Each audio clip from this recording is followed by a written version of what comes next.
दोस्तों, आज हम आए हैं बाराबंकी जिला के दरियाबाद विधानसभा क्षेत्र में। पडरावा गांव है और वहां पर एक संत कुटी है। संत श्री गुरुशरण दास जी महाराज, उनकी कुटिया में हम आए हैं।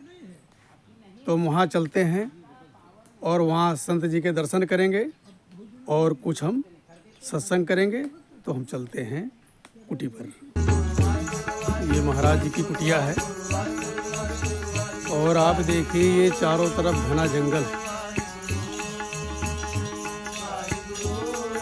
संतों को जंगल ही पसंद है क्योंकि जंगल में एकांत होता है। कहते हैं एकांत बासा झलिया ना झांसा। तो यहाँ पर कोई डिस्टर्ब करने वाला नहीं होता है। ये बहुत घना जंगल है और ये समझ लो ये तराई क्षेत्र का किनारा है।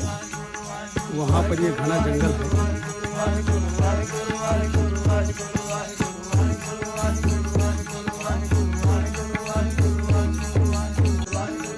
ये हैंडपंप लगा हुआ महाराज जी का, यही पर उनका स्नान होता है।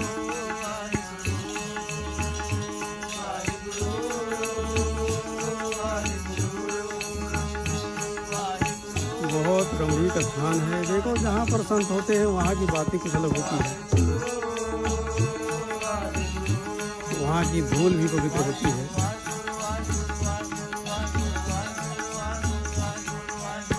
ये महाराज जी की कुटिया है और महाराज जी विराजमान है। कुछ भक्त लोग और आए हुए हैं।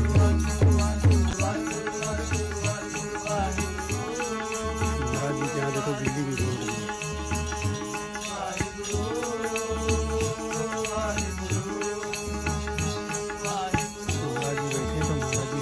कुछ चर्चा करेंगे। कहते हैं कि संत मिलन को जाइए तज मोह माया अभिमान, और ज्यों ज्यों पग आगे धरे कोटिन यज्ञ समान। हमारे सामने परम संत श्री गुरुशरण दास जी महाराज हैं। सर्वप्रथम उनके चरणों में कोटि कोटि नमन। महाराज जी, आज इस संसार में हर आदमी के पास हर प्रकार की सुविधा है जी। खान पान वाहन की जी कोई दिक्कत नहीं है। हाँ। उसके बावजूद जो है आदमी दुखी क्यों है? सब कुछ होते हुए भी इंसान दुखी है। उसका क्या कारण है? देखिए, उसका कारण यही है कि उसके अंदर जो है संतोष नहीं है, समता नहीं है। उसके अंदर जो है विषमता फैली हुई है। इसलिए उसके दुख का कारण बनता है। क्योंकि अगर संतोष उसके अंदर जैसे हमरे आपके में है, तो एक दूसरे को देख करके जितना व्यक्ति उसके सुख से परेशान है उतना अपने दुख से परेशान नहीं। अगर व्यक्ति ये सोच ले कि फला व्यक्ति दुखी है, हम इसमें थोड़ा सहयोग दे दें, सहयोग करें। हाँ, करें कि ये भी थोड़ा अपने बाहुबल पे चलने लगे, अपने पैरों पे खड़ा हो जाए, तो ये बड़ी भारी विशेषता है।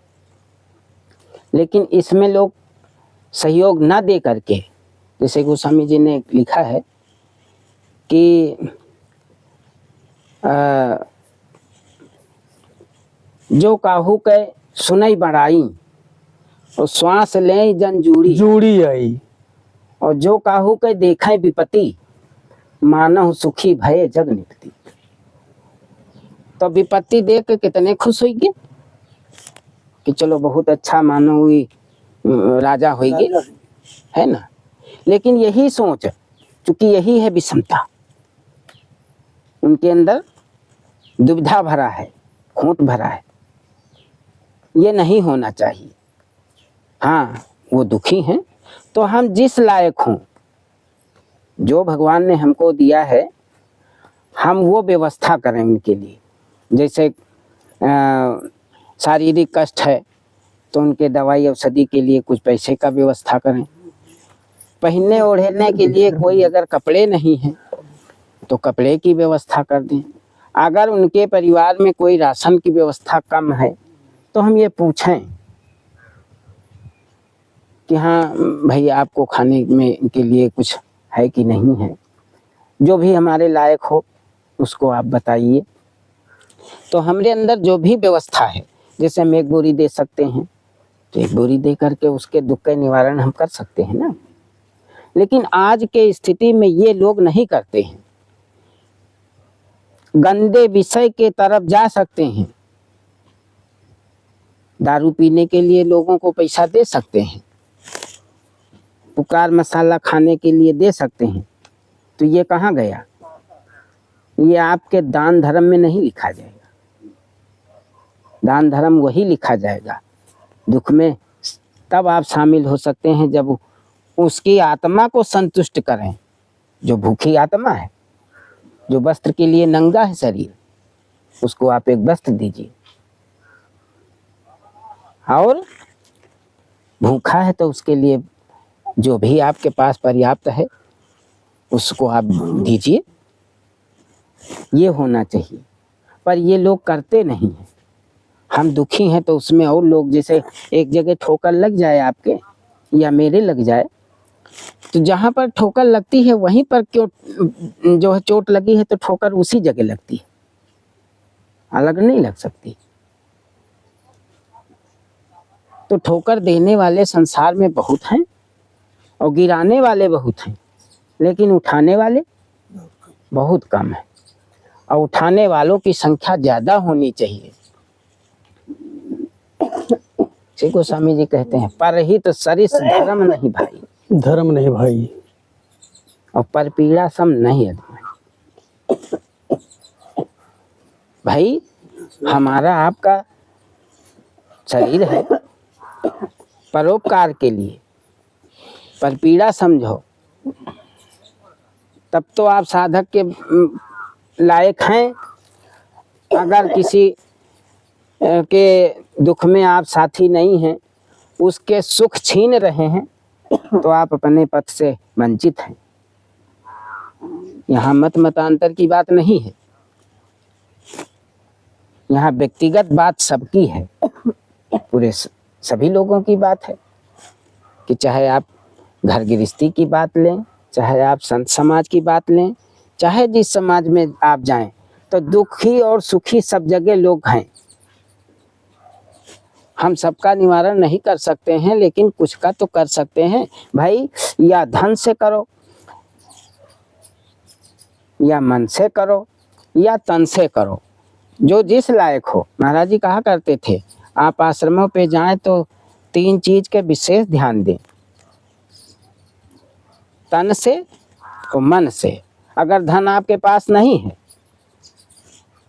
तो आप शरीर से तो कर सकते हैं। भाई जिस आश्रम पे गए हैं, अगर हम कुछ नहीं कर सकते तो पत्तल उठा सकते हैं, झाड़ू लगा सकते हैं, ये हमारी सेवा हुई गई और हम उसमें भागीदारी बन गए सेवा में। ये हमारा आपका पहला कर्तव्य नहीं है, होना चाहिए। लेकिन अब आज का समाज है, सेवा करना लोग पसंद नहीं करते हैं, सेवा लेना पसंद करते हैं कि जहाँ बैठे हैं वहीं पर उनको सब चीज़ प्राप्त हो जाए, वहीं से अपना चलता बने सीताराम। और जो करता है, जो देता है, वही जगह विचार करो कि जो देता है वो कितना महान है, और जो सेवा लेता है। और महत्व दोनों का है भैया, देने वाले का भी महत्व है और लेने वाले का भी महत्व है। अगर दान देने वाला हो, लेने वाला ना हो, तो फिर तो दाता का करी, फिर दाता बैठा नहीं। हाँ, दोनों का महत्व है, दोनों का अपने अपने जगह दोनों का महत्व है। मतलब क्या हुआ? हाँ, तो दोनों का महत्व है। दान लेना भी चाहिए, दान देना भी चाहिए। दान कहाँ देना चाहिए, कहाँ नहीं देना चाहिए, ये आपका विषय है। आप उसमें परिपक्व होके दीजिए, निसंकोच होके। लेकिन पात्र देखिए, पात्र कुपात्र सुपात्र 3 प्रकार के हैं। अब पात्र उदाहरण के तौर पे जैसे दूध आप ले लीजिए, दूध में हम आप जानते हैं घी छिपा है, लेकिन घी निकालने के लिए कितनी प्रक्रिया करना पड़ता है। अगर बर्तन सही नहीं है, पात्र सही नहीं है, हाँ तो घी नहीं निकली, तो घी नहीं, दूध बैठी हो तो ऐसे फट जाएगी।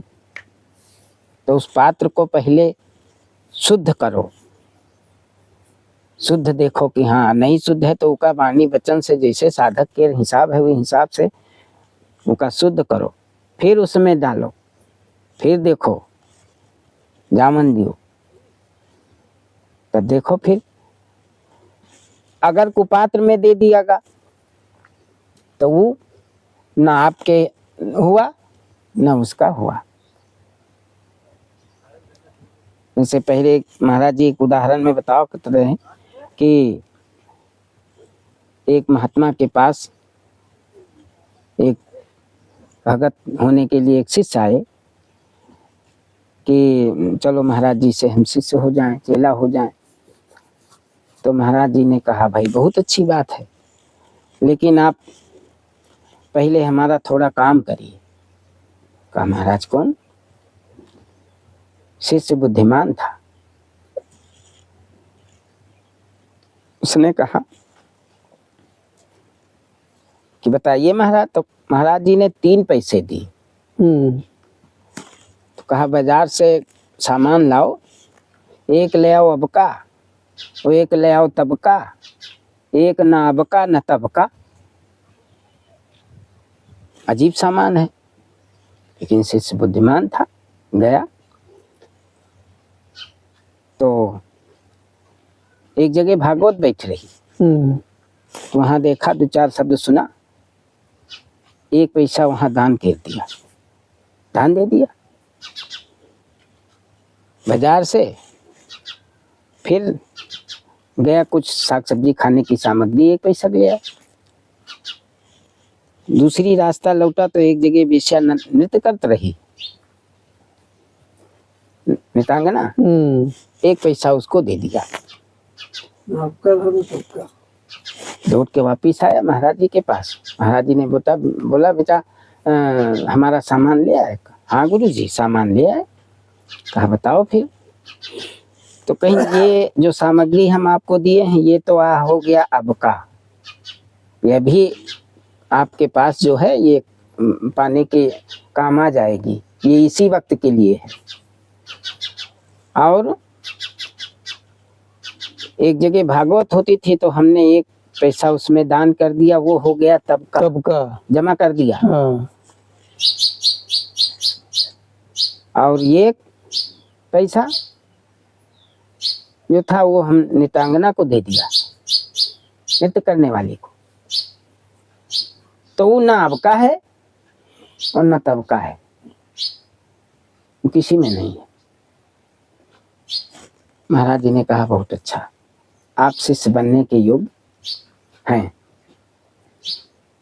तो महात्मा लोग पहले पात्र देखते थे, आजकल पात्र कोई देखता नहीं है, उसको धन चाहिए। जैसे लोग कहते नहीं, गली गली गुरुआ गोरा में कंठी माला लियो, तरह तरावे खम नहीं जानी धोती अंगूछा देव, 3 फूक डार दहीन लोटा थाली पैसा, तरह तरावे खम नहीं जानी साढ़ हो चाहे भैसा। तो यही अगोस्वामी जी ने भी लिखा, हरहि शिष्य धन शोक न हराई, और सो गुरु घोर नरक मुँह परई।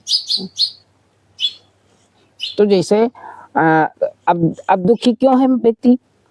दुखी इसीलिए है क्योंकि हम अपने पर परिपक्व नहीं हैं, आपको परिपक्व बना रहे हैं। कैसे हैं? हम बीड़ी पी रहे हैं, आपको बीड़ी पीना मना कर रहे हैं। तो जो हम ही शुद्ध नहीं है तो आपको शुद्ध कैसे करें?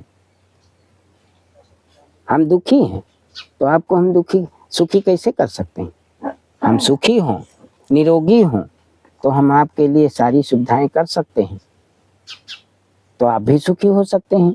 तो संसार में जो दुखी व्यक्ति हैं उनके पास समता मूलक है नहीं, वो किसी अच्छे व्यक्ति के पास बैठना भी पसंद नहीं करते। महाराज जी, मैं एक उधेड़ बुन में हमें नहीं, हमारे जैसे बहुत सारे मूर्ख ऐसे ही उधेड़ बुन में होंगे जी। कि कहते हैं कि ईश्वर सबके अंदर विद्यमान है, हाँ और ये भी सुनने में आया कि बिना उसकी इजाजत के कोई पत्ता नहीं हिलता है। जी। तो हमसे अच्छा काम हो रहा हो या बुरा काम हो रहा हो, तो उसमें ईश्वर की सहमति है। देखिए, अब तो भागवत में पहले ही लिखा है, कर्मणे मेवाधिकारस्ते मां फलेश कदाचन। भाई हम आप कर्म करते हैं, किसी कारणवश हमारे पूर्व के कर्म खराब हैं, हमने गलत किया है, तो उससे दुख मिलता है। क्यों भाई? अगर हमने कर्म नहीं खराब किया है, किसी कारणवश हमको दुख मिलता है, ठोकर मिलता है, तो भविष्य के लिए हमको सावधानी की चेतावनी है। संगत का है ना? प्रभाव। तो इसलिए ईश्वर सबके अंदर विद्यमान है, चींटी से लेकर के हाथी तक, और हम आप ऊपर विचार नहीं करते हैं। लेकिन मेरे कहने का मतलब ये है कि विद्यमान तो उसकी देख रेख में सारा गलत काम हो रहा है, हाँ। वो रोकता क्यों नहीं? गलत काम करते हैं लोग, लेकिन उस पे माया का पर्दा हम ही लोगों ने डाल दिया है। जैसे शरीर के अंदर 5 कर्म इंद्री हैं, 5 ज्ञान इंद्री हैं, 10 इंद्रियां हैं। अब देखो 5 विषय का काम ये भी करती हैं। जैसे कि आँख है, आँख का काम क्या है? देखना नहीं है, इनसे तो सब कुछ दर्शन हो सकता है ना भाई। और अब आँख मंदिर का भी दर्शन करती है, हर व्यक्ति का दर्शन करती है, नहीं करती है? अच्छा भी दर्शन करती है और खराब भी दर्शन करती है। लेकिन खराब दृष्टि जहाँ पर जाती है तो वहाँ पर विशेष दौड़ती है। तो ये जहाँ पर अच्छे दर्शन होते हैं तो वहाँ पर ज्ञान का काम करती है, नहीं? तो ये ज्ञान इंद्री है, नेत्र भी ज्ञान इंद्री है। उसके बाद जब विषयवत की तरफ ज्यादा ध्यान करती है तो यही अज्ञानता की तरफ चली जाती है, तो ये विषय हो गई। श्रवण है, श्रवण दूसरी इंद्री, जैसे शब्द, स्पर्श, रूप, रस, गंध, 5 हैं। अब शब्द का ज्ञान श्रवण के द्वारा होता, कान के द्वारा। अब कान के द्वारा जब ज्ञान हुआ तो हम भागवत सुनते हैं, कथा सुनते हैं, संतों के पास बैठते हैं, लेकिन कुछ ही पल में ये गलत जगह पर सुनने के लिए अशब्द सुनवाते हैं। तो उस जगह यही विषय है कि अगर कान से सुना नहीं तो कहना अरे हमने ये बात कान से सुना है, ये बात गलत है, ये बात सही है, यही है। तो ये भी विषय है और ये भी ज्ञान है, दोनों बात है इसके अंदर। तो शब्द का ज्ञान श्रवण के द्वारा, रूप का ज्ञान नेत्रों के द्वारा, शब्द और स्पर्श। स्पर्श जैसे आप डॉक्टर के पास गए, आपके पास बुखार है, तो डॉक्टर क्या करी? नाड़ी देखी, नाड़ी देखी। तो नाड़ी ज्ञान है तो आपका बताइए कि हाँ आपके बुखार है, कि आपके कहाँ से क्या दिक्कत है। और स्पर्श से ही जो है कामी लोग स्पर्श वाला कार्य करते हैं, वही व्यसन है, विषय है, नहीं है भाई? वही तो विषय है। और रस, रस का ज्ञान कैसे होता? जीवा से होता है। जैसे कड़वा है तो कौन बताई? जीवा बताई। मीठ चीज खाना है तो भी जबान बताई। और अच्छे वाक्य बोलना है तो जीवे के द्वारा हुई, मुखारबिंद से। और गलत वाक्य अगर बोलना है तो भी उसी से। ये ज्ञान इंद्री है और ये विषय इंद्री है। गाली देना है तो भी यही, और भागवत वाचना है तो भी यही। शब्द, स्पर्श, रूप, रस रस गंध। और गंध। अब गंध और सुगंध के ज्ञान कौन कराई? नाक। नासिका।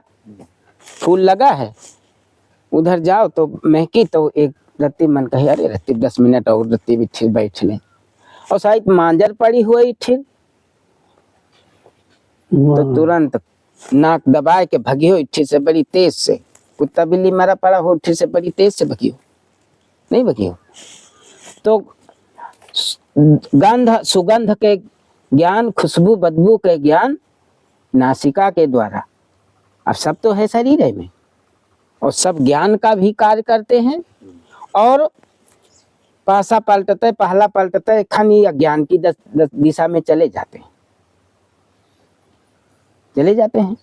इन्हीं को रोकना हमारा आपका कर्तव्य है।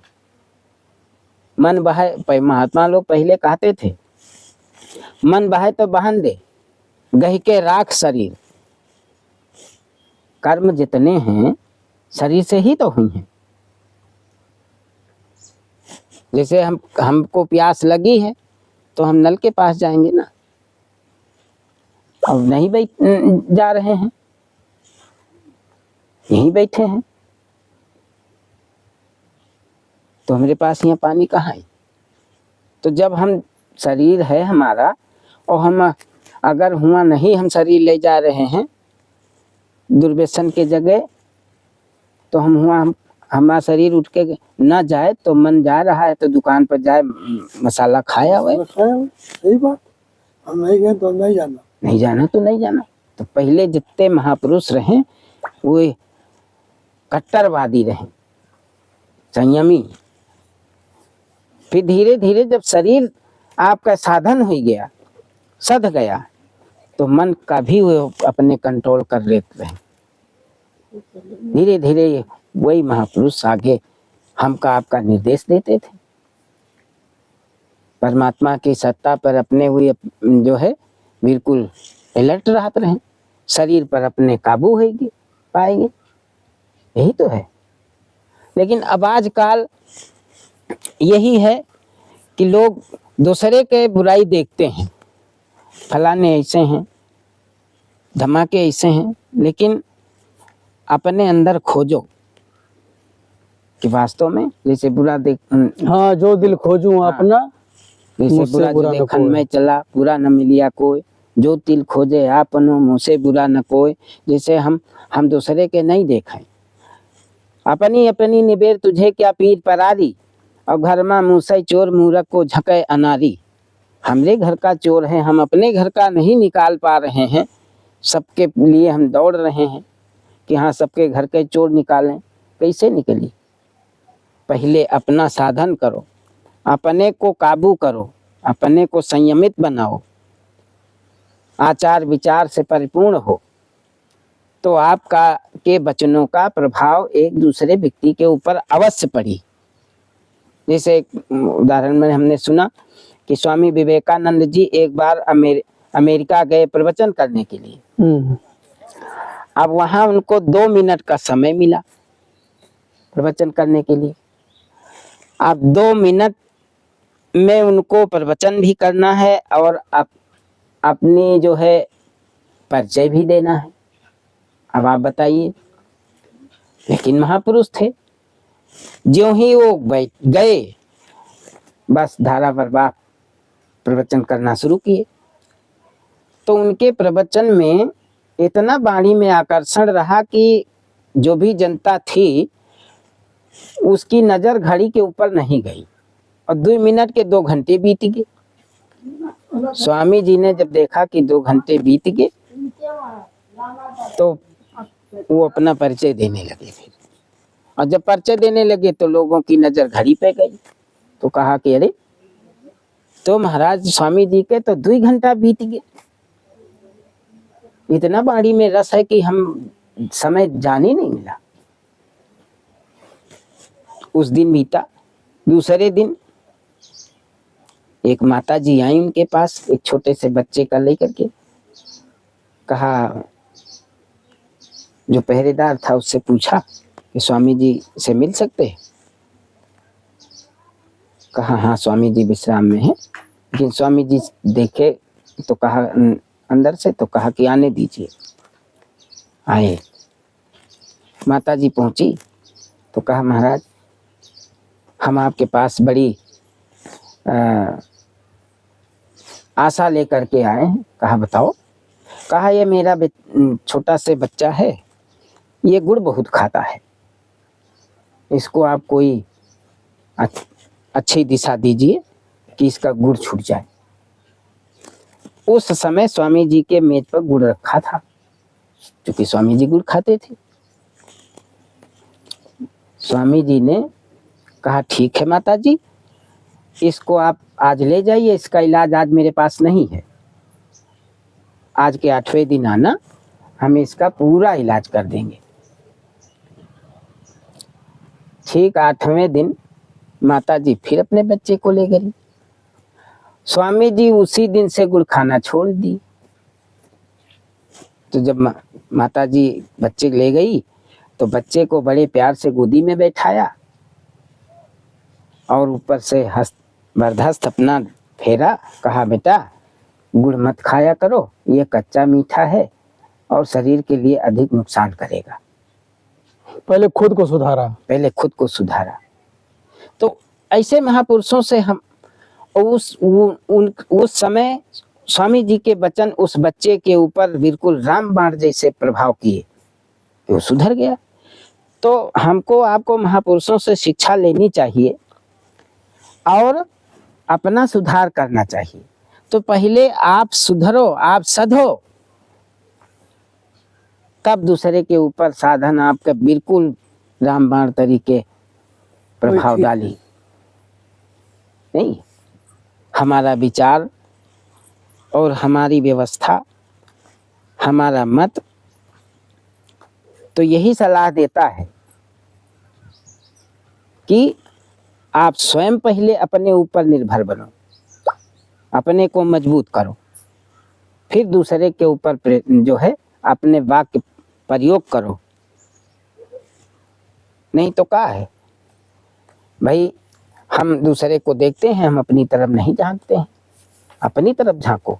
जैसे महाराज जी आपने कहा कि आप पहले स्वयं निर्भर बनो, हाँ, तो मैं एक बात पूछना चाहता हूँ। जैसे अपने आप हम धार्मिक ग्रंथों को पढ़ें, श्री रामचरितमानस का पाठ करें, नियम से करें, तो क्या हमारा कल्याण हो जाएगा? बिल्कुल कल्याण होगा। हमें गुरु की जरूरत नहीं है। नहीं, गुरु तो करने, बिना गुरु के तो आपका कल्याण होगा ही नहीं। आप रामायण पढ़ोगे तो आप रामायण के विषय में आप जानोगे कैसे?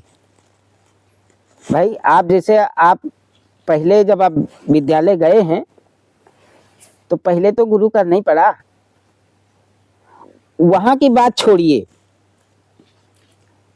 जब आपका जन्म हुआ तो कौन गुरु हुआ? माँ गुरु हुई, और ममता मई माँ ही है, जन्मदाती माँ है, तो प्रथम गुरु तो माता ही है।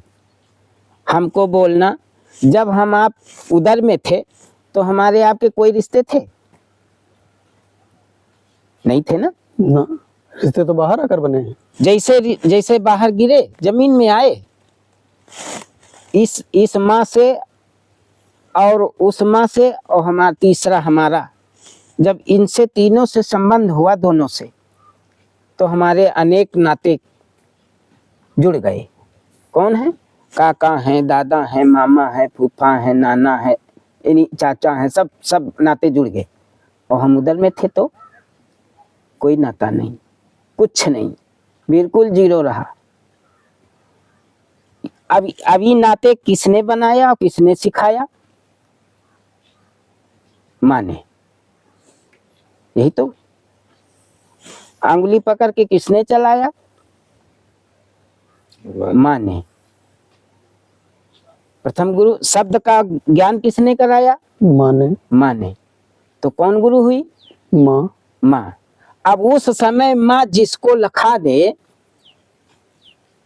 कि हाँ ये आपके ये हैं, तो हम आप किसी के कहने से मानेंगे? नहीं। नहीं मानेंगे। तो जैसे प्रथम गुरु माँ है, उसके बाद हम जब दीक्षा का गुरु बनाते हैं तो उससे भी यही सीखते हैं।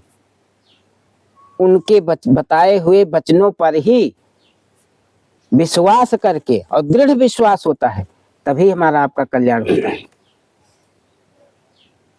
क्यों भाई? जब गुरु के प्रति अगर हमारा आस्था नहीं है, उनके वचनों पर विश्वास नहीं है, तो हमारा कल्याण संभव नहीं है। और गुरु ऐसा कौन है कि जो आपको गलत रास्ता बताए? फिर वो गुरु नहीं है, फिर वो अपने रास्ते से भटक रहा है, वो सही नहीं है। यही लिए पहले महात्मा लोग कहत रहे कि गुरु करो जान के, पानी पियो छान के। और आज के स्थिति का है, आज वो कई उल्टा किया गया है कि गुरु करो छान के और पानी पियो जान के। परिवर्तन हो गया है। पानी तो छना छना हुआ सरकार दे रही है, अब तो नलका है, पहले कुआं थी, कुआं में छाने पड़ रहा नल में। अब तो बढ़िया बड़े अच्छे अच्छे सब यंत्र लगे हैं। तो अब गुरु के पास जाने के लिए भाई गुरु का देखत पड़त है। जैसे गुरु पहले शिष्य का ठोकत बजावत रहे कि हाँ यू पक्का है कि नहीं है, रह पाई कि ना रह पाई। तो लोग जौन है उका दीक्षा हमरे गुरु भाई एक रहे कहा करते रहे, 12 साल रहे साध की टोली तो पावे बैठा की एक बोली। पहले 12 साल साधु के यहाँ झाड़ू बहारू करो, साफ सफाई करो, गुरु महाराज के यहाँ चला लंगोटी। हाँ, उतने में बहुत लोग भाग लेंगे। हाँ, उतने में ही यही एक जीवनी है। 12 साल की एक जीवनी अगर ये आप बिता लिए तो एक जीवनी ये हो गई। उसके बाद आपका ब्रह्मचर्य पालन का नियम भाई 12 साल चला।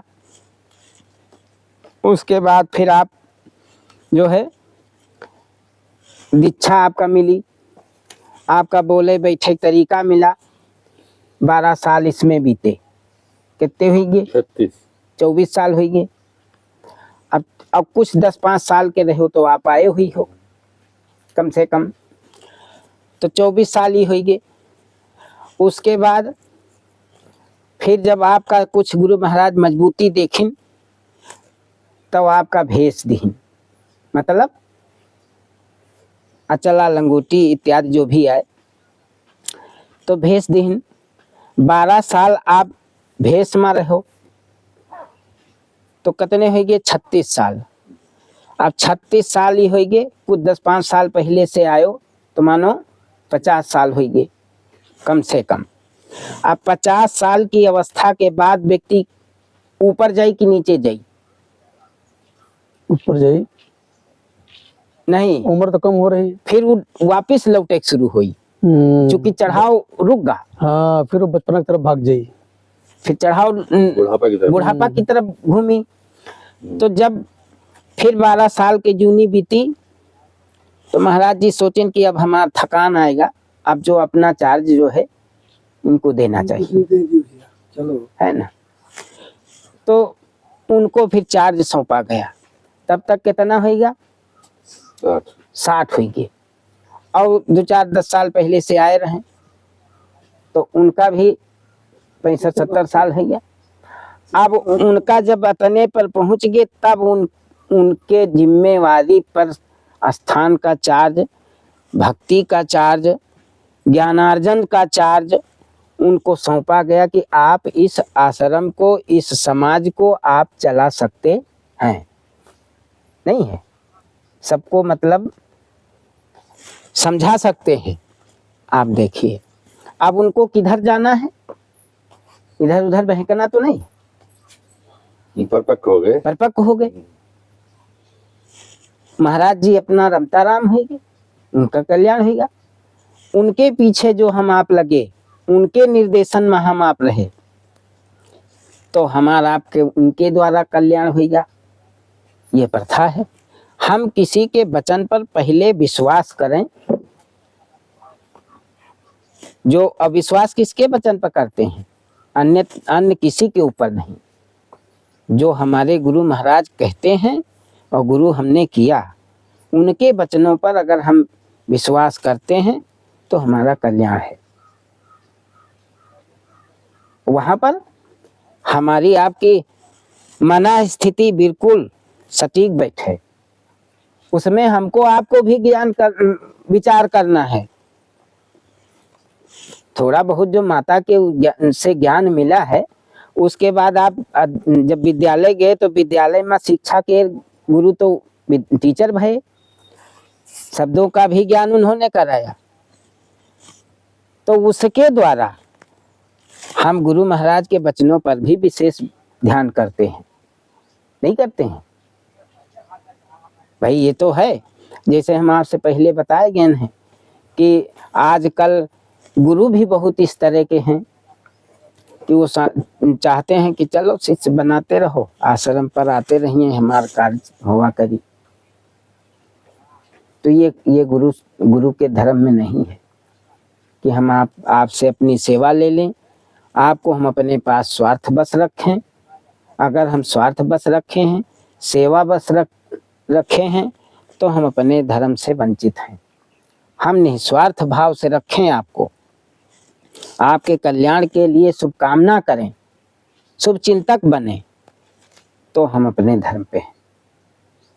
अच्छा महाराज जी, जैसे हम संतों के साथ रह करके हम अपने जीवन का सुधार कर सकते हैं, उनके बताए अनुसार चल सकते हैं, अपने आप को परिपक्व बना सकते हैं जी। लेकिन हम गृहस्थ में रह करके परिपक्व कैसे बनेंगे? वहां तो दुनिया भर का झंझट है। हाँ, वहां तो कोई महात्मा भी हमारे पास नहीं। नहीं है। तो उसमें- उसके लिए क्या किया जाए? उसमें भी बहुत अच्छा है। दुइन तो है, एक गृहस्थी एक विरक्ति। गृहस्थी में भी भजन हो सकता है। अपने यहाँ महापुरुष देखो, साहब जगजीवन जी का स्थान है। लेकिन जैसे मान लो माला जप रहे ना, पता लाग भैंस के पानी पियावे के लड़कवा नहीं पियाईस, हाँ, उसके लिए अब आप वो चिल्लाए रही है। उसके लिए आपका समय निर्धारित करे पड़ी यू कि आप सारे, ये भी भक्ति है, ये आप समझिए, विचार करिए। अब भक्ति ये है कि हम बैठ करके माला फेरें और हमरे यहाँ कोई अतिथि आ जाए या हमरे यहाँ कोई पशु पाला है, तो उके भूख लगी है या प्यास लगी है, तो हम उसको पानी चारा ना दे करके हम माला करें, तो हमारा आपका कल्याण नहीं हो सकता। हम उसको पूर्णतया स्वस्थ मस्त करके फिर हम आधे घंटा या 1 घंटा, जो भी समय निकले, 1 घड़ी आधी में पुनियाद, तुलसी संगत साध की, हरे कोट अपराध। हरे कोट अपराध। तो जितना समय हो सके उतना हम समय निर्धारित करके बीच में समय निकाल लें। क्या समझे? अतिथि देव भो, गुरुदेव भो, आचार्य देव भो, मातृ देव भो, ये सब पहले से कहे गए हैं कि जैसे माता पिता गुरु आचार्य देव, जो भी अतिथि है वो भगवान के ही समान है। उसकी सेवा कर लिए, माला आपके हो ही गया, नहीं हो गया? अभी आप रामायण में वर्णन करिए, गुराए अभिमान ते उठ नहीं कीन प्रणाम। गुरु महाराज गए, भोलेनाथ के वो अनन्य भक्त रहे और शिव जी के मंदिर में जपत रहे शिव नाम, और गुरु आएंगे और अभिमान बस हुई कि अरे महाराज आए, हम पूजा कर रहे हैं, अब बाद में उठ गए। तो यो अपमान भगवान भोलेनाथ नहीं सहन करें। कहाँ हुई गया?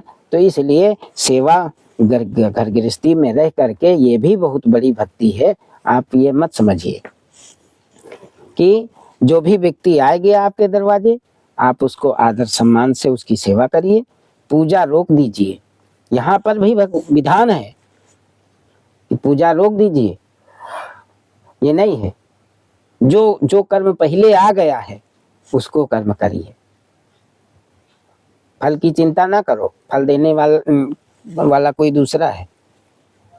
आप नौकरी करते हैं, मजदूरी तो मिलवे करी, नहीं मिली, कम ज्यादा करके कुछ तो मिलबे करी, पर हमारा आपका काम है कि नौकरी करना। तो हमको आपको दुइन रास्ता है। आप ये परिवार की तरफ जा रहे हैं, गृहस्थी की तरफ, तो भी ठीक है। वैराग्य की तरफ जा रहे हैं तो भी ठीक है। दोनों रास्ता है और दोनों में फर्क इतना है कि आपके पास जो है शरीर से परिवार है, कर्म से, और हमारा परिवार धर्म से है, नहीं है। आप लोग हमारे धर्म के शिष्य हैं, धर्म के लड़के हैं, और आपके जो आपका परिवार है, आपके सब कर्म के लड़के हैं। आपका भी परिवार है, हमारा भी परिवार है, फर्क इतना ही है। और आपके में भी भक्ति तेज है, इधर भी भक्ति तेज है। दोनों अपनी अपनी जगह परिपूर्ण हैं, सही हैं, गलत नहीं। नामदेव जी का नाम ले लियो, संत थे, गृहस्थी में थे, आज इतिहास नाम साक्षी है। संत तुकाराम जी का ले लो, वो भी गृहस्थ है। वो भी गृहस्थ थे। संत रविदास जी का ले लो, अपना कर्म करते थे, गृहस्थी में रहते रहे, नहीं रह रहे। तो पुराने बीत राग जितने महापुरुष हुए, कोई वैराग दशा में वैरागी बन के रहा, कोई परिवार में परिवार के साथ रहा, लेकिन अपने भक्ति में निपुण रहा। आज इतिहास उसका गवाही है, साक्षी है। तो हमारा कहने का यही मतलब है कि हम सुधरें तब संसार सुधर सकता है। और संसार का हम अपनी क्रिया, दैनिक क्रिया, अपने संयम नियम सुधारें तो आपको भी उस वाणी से आपके ऊपर प्रभाव पड़ सकता है, ये मेरा मानना है। जहाँ तक हम अपने से शिक्षा महापुरुषों से लिया और उनके सानिध्य में इतनी हमारी उम्र बीती, इसलिए हमको पूर्ण विश्वास है कि अगर महापुरुषों के पास आप बैठते हैं तो आपको हमेशा अच्छी ही रास्ता बताएंगे। उसी मार्ग पर आप चलिए, आपका निश्चित है कल्याण होना। दोस्तों, आपने महाराज जी की बात सुनी और हमारे सामने छोटे भाई बैठे हुए हैं, इन्हें रामचरितमानस का बहुत अच्छा ज्ञान है। तो मैं अपने भाई से ये पूछना चाहूँगा रामचरितमानस के माध्यम से कि आजकल हमारे सारे रिश्ते बिगड़ रहे हैं। बाप बेटे का रिश्ता बिगड़ रहा है, भाई भाई का रिश्ता बिगड़ रहा है, सारे रिश्ते बिगड़ रहे हैं। तो उनको सुधारने के लिए हमें क्या करना पड़ेगा कि हमारे रिश्ते बरकरार रहें? सतगुरुदेव महाराज की जय, जय। बाबा साहब की जय। पहले अपने परिवार में जितने भी सदस्य हैं, इसको बरकरार रखने के लिए अपने परिवार में एक साथ, सबका एक साथ में भोजन होना चाहिए। जब घर सुधरेगा तो पड़ोस के लोग भी सुधरेंगे। समस्या तो यही आती है कि कोई 1 घंटा पहले खाता, कोई 2 घंटा बाद खाता है, सबका टाइम यही गड़बड़ है। हाँ, तो वो आपको एडजस्ट करना पड़ेगा। अगर आपको सुचारू रूप से देखना है तो पहले अपना घर सुधारो, पहले भाई भाई सुधरो। हम भाई नहीं सुधार पाते हैं तो घर कैसे सुधरेंगे? पहले पूरा घर सुधारो, फिर उसको देख करके आस पड़ोस के लोग सुधरेंगे, यानी मोहल्ला के लोग सुधरेंगे। मोहल्ला को देख करके फिर और दूसरे मोहल्ले के लोग सुधरेंगे, पूरे गांव के लोग सुधरेंगे। जब पूरा गांव सुधरेगा तो दूसरा गांव भी सुधरेगा। आज भी हम देखते हैं महाराष्ट्र में हमारे जो है, वो कितना भी रहने दो, सब काम छोड़ के एक साथ में बहू बच्चा बीवी बच्चे सब एक साथ खाना खाते हैं। इसका मतलब वो नहीं कि वो अलग नहीं होते हैं, वो परेशानी नहीं है, परेशानी है, लेकिन सबसे मजबूती है कि सब लोग एक साथ खाना पीना होना चाहिए। खाना खाते समय पीते समय एक दूसरे का दुख दर्द होना चाहिए। और जो गुरुओं से सीखा गया, आध्यात्मिक से सीखा गया कि सबसे सुबह उठ करके बड़ों को प्रणाम करना, आज तो बिल्कुल जीरो हो गया है, बिल्कुल खत्म। और उसमें क्या होता है, जब आदमी मनमुटाव रख लेता है आपस में, तो जैसे पैर छूने गया तो जैसे उसकी गलती है तो रात भर भूल गया, जान दो भाई, सुबह आया तो। अब वो लोग हम लोग करते ही नहीं। जो पहले होता था अभी जाएंगे दूसरे का पैर छुएंगे, घर में पैर छूते ही नहीं। लड़का छूता नहीं है, बाप भी अपने बाबा के पिता का नहीं छूता है। तो देख देख करके भी होता है, जैसे हम अपने बाप का छुएंगे तो हमारे जो लड़के बच्चे हैं हमारा भी छुएंगे, बिल्कुल। वो आज पड़ोस के लोगों को छुएंगे। तो यही संस्कार है। ये संस्कार को अगर बरकरार रखने के लिए है तो सबसे पहले अपना जो घर का है दिनचर्या, खाना पीना उठना बैठना अपने साथ में होना चाहिए, भाइयों के साथ में। मेरी समझ से तो ये है। इसके बाद फिर एक ऑटोमेटिक एक ना सुधरते जाएगा हमारे हिसाब से। सतगुरुदेव महाराज की जय। दोस्तों, आपने हमारे छोटे भाई के विचार सुने। आपको कैसा लगा हमको कमेंट में ज़रूर बताना। नमस्कार।